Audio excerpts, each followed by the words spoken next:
How's it going, everyone? I hope you're having a kick-ass week. Today what I want to do is talk about this stuff here, what it is, how I made it, and why it's a little bit different and a whole lot easier to make than a normal bourbon.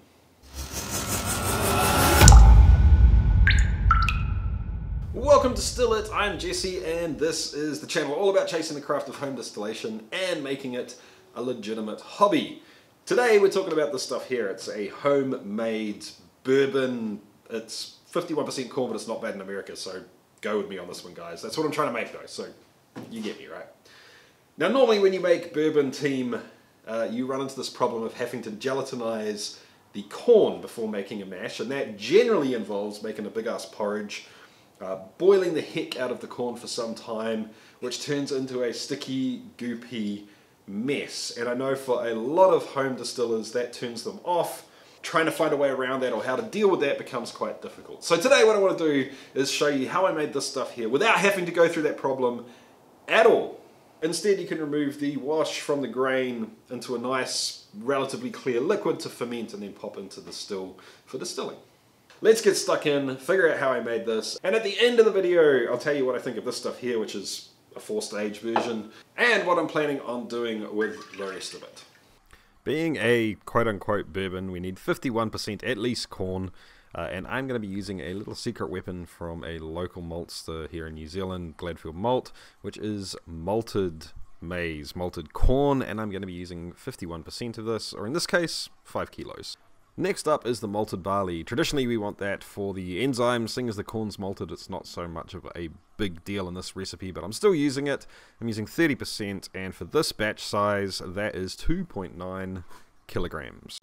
Last we have the rye, and this is going to be 19% of the grist, coming in at 1.8 kilograms. I have to say a huge thank you to the Patreons for helping me decide on this recipe. They voted on it, so you can thank them for this one. Now that we have our grist, the first job is to grind all of the grains. I'm going to aim for a fairly fine grind, seeing as I'm essentially using brew in a bag. If you're using a 3-vessel setup, I'm assuming you guys know the grinds that you need to use for your setup. I'd also probably suggest mixing everything together before you grind it. Corn can be a little bit tricky depending on your machine. It just helps things move a little easier.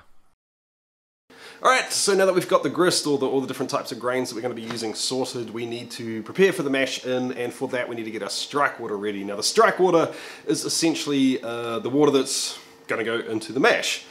The thing that's special about it is that because you want to hit a specific temperature, and in today's situation I'm aiming for 62 degrees Celsius, you need to calculate the specific temperature that you want your water to be before you mix it with the grains. So at the point that it's mixed with the grains, the mash temperature is correct.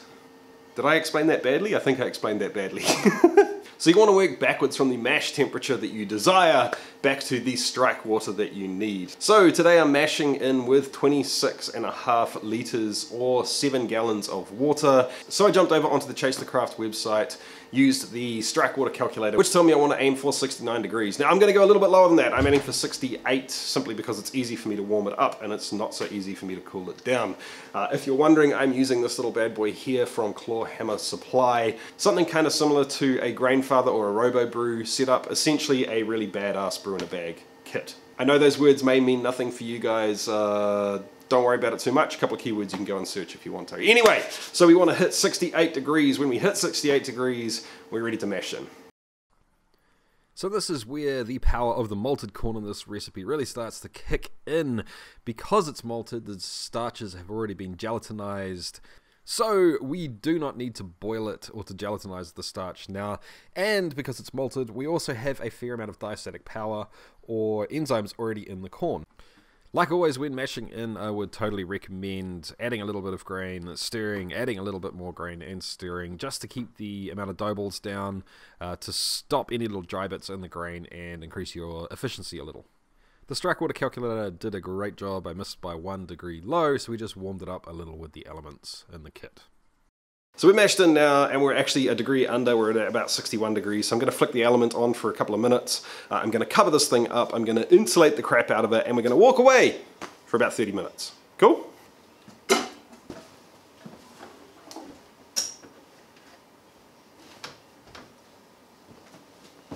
While you're mashing, it's a great time to rehydrate your yeast in water that's a couple of degrees warmer than you plan on pitching the yeast into the wort at. I'm using 2 packets of USO 5. Overkill, I know. Now the mash, honestly, is mostly sitting around and waiting, so I'm not going to show you that. But I did stir it 3 more times and check the temperature a couple of times, turning the element on once to give it a little boost. Now, lifting this amount of grain and wort out is not easy. I would suggest, if you don't want to struggle like I am right here on camera, to set up a little pulley system off something sturdy to lift the grain basket out. Now, I should say, if you don't have equipment like this, you can easily do this with a large pot and a brew in a bag. Super simple, super easy. Now, because I'm not using a bag that I could squeeze, I am going to use about 4 litres of sparge water just to rinse out some more of the sugars that are trapped in the grains. Once again, this isn't really necessary, it just gets a little bit more bang for your buck with the grain. I didn't boil the wash of the wort, but what I did do was hold it at 95 degrees for a little while just to pasteurize it, and then cool down a sample to take a reading and see what I was at. The hydrometer and the refractometer, which I didn't bother to calibrate properly, both told me that I was at 1.064, which isn't too bad. Next, I chilled everything down to about 22 degrees and got the yeast ready to pitch, which by now is looking like a delicious milkshake, all ready to go into the works. 24 hours later, it was bubbling away quite nicely, and a week and a half after that, it was ready to pop into the still, and it had fermented down to 1.005. Not too shabby. Now that it's fermented out, it's ready to transfer it into the still and to get this thing distilling, which is what you guys are all here to see, right? Now I've actually got a bit of a new toy, something new in addition to the still I'm using this week.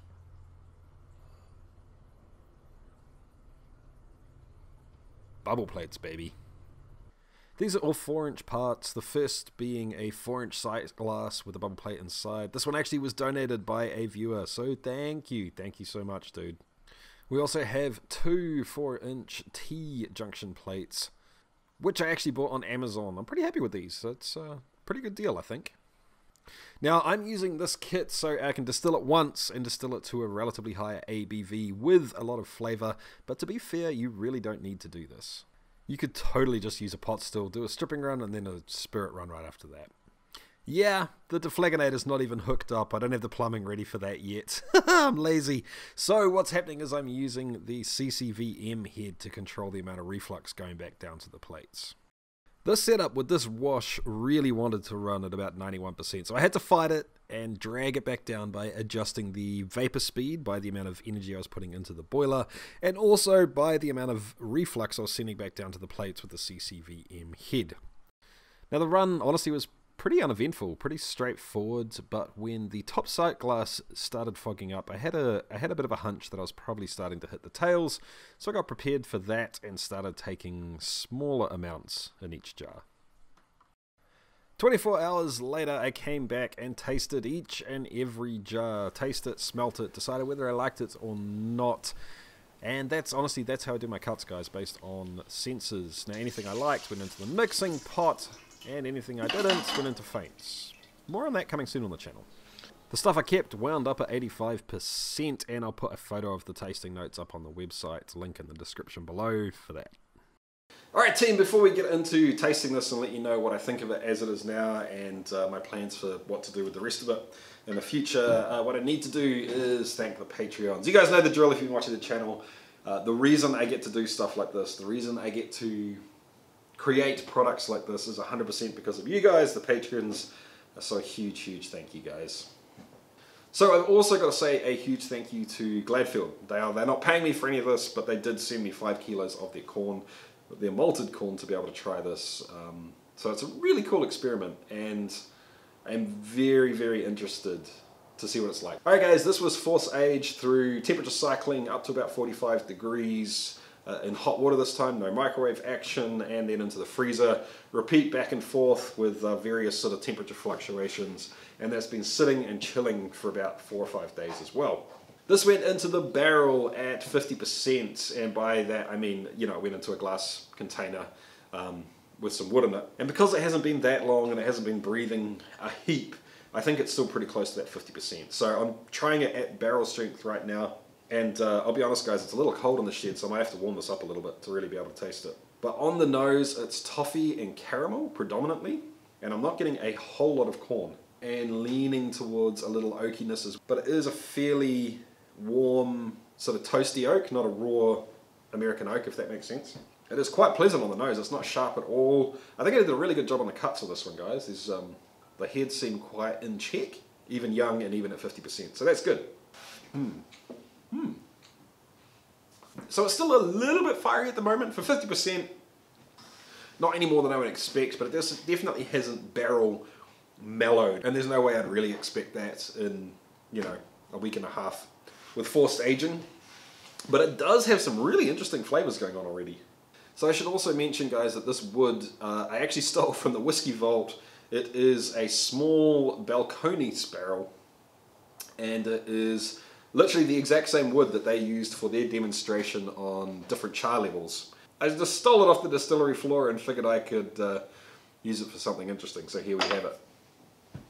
And that Balcones wood which I've recharred is giving it heaps of vanilla caramel toast. Definitely more heavy on the toast. The wood definitely sits more on the toast char sort of flavour, but it is a really interesting flavour coming from that wood. I mean, I have wondered for a while whether getting proper cooperage oak would make a difference in my spirits, so that's interesting. The spirit itself still shining through as well. There's a little bit of corn, and that presents much more like sweet corn than what I'm used to. But that kind of makes sense, because the stuff that I've used to make spirits like this before has been feed-grade maize, and this stuff that I got from Gladfield smelt, you know, much more like what I'm used to for sweet corn or something like that straight out of the bag. So there is some of that coming through. But what's surprising to me is that this almost tastes more like, it tastes more like a single malt. And I think what's happened is the rye's taken over a little bit more than I thought it was going to. The rye and the barley. And it's giving it this, and it's giving this awesome, earthy, I find spicy the wrong descriptor sometimes for rye. It's not spicy, that's misleading. It's not chili. It's not like cooking spices. It's not even black pepper spice. It's kind of somewhere between...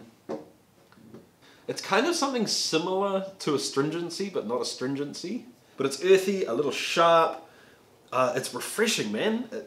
And it makes me want to go back for more. It leaves me with this lingering sensation that is kind of sharp, and I guess spicy is the right word. And when you take another sip, you get it hit up front with the almost chocolate, the caramel, the vanilla, and then it fades back into that spicy thing as well. So it's almost like it's nice that it's a flavor reset every time you taste it again. It's also got this cool aniseed-ish, aniseed fennel, somewhere between those two, lingering sweetness as well. And it has that really interesting sweetness that is, if you have table sugar and then stevia sweetness, you know, that's kind of like weird, it's not sweet but it makes you think it's sweet. It sort of sits somewhere in between the middle. Sweetness like licorice root, like real licorice root. Not the flavor, but the sweetness you get from licorice root, if that makes sense. So I would like this in time to swing back more to the sweet, not syrupy, but the full-bodied, more traditional bourbon sort of flavor. I think what I'm going to do is age the stuff that I've got sitting here, this stuff. I haven't done anything with this, I wanted to try this first. I think I'm going to age it. I'll still use this oak because I think that's really nice, but I want to do is lower the ABV just a little bit. So I'm going to drop this down to 48% ABV, and I want to leave it for, I don't know, man. I mean, I know the Balcones stuff's like 2 years, and that's in Texas, and we are not in Texas heat down here. So I don't know. I'm thinking it's probably going to be a while. So what I do want to do too is try proofing it down just a little. Let's aim for 45%. Oh, okay, so the corn's back a little bit now. Interesting. So I do also wonder if, because I'm not distilling this on the grain, whether that's why I'm getting less corn out of it, you know, than a lot of traditional bourbons. I also think that the guys that make traditional bourbon have been kicking ass and taking names for years and years and years, And this is the first all grain bourbon I've ever made. Might have something to do with it too, no? Interesting. Okay, so it's actually pushed the sweetness up, but it's also pushed the spiky jagginess up at the end. It sort of brought out a bit of fire in it. Now what I do think is if you let that sit for a week or two to re-mellow, to sort of integrate, I think that a lot of that firiness would subside. Alright team, so I hope you've enjoyed watching this video. I hope it gives you some ideas on some things that you can try. If you've tried similar things, I would love to hear from you. If you've got suggestions on things you think that I should do, stick them in the comments down below. I'll do my best, guys, but there's a lot of suggestions, so we'll see how we go. If you liked the video, make sure you give it a thumbs up, hit the subscribe button and ring the bell down below as well, because YouTube's changing their stuff again. Yeah, so if you want to make sure you're seeing my videos, do that for me. If you really, really like the channel and you want to help out some more, go and check my website out at chasethecraft.com, or you can jump on over to the Patreon page and see if that's right for you as well. I'll catch you guys next week. Keep on chasing the craft.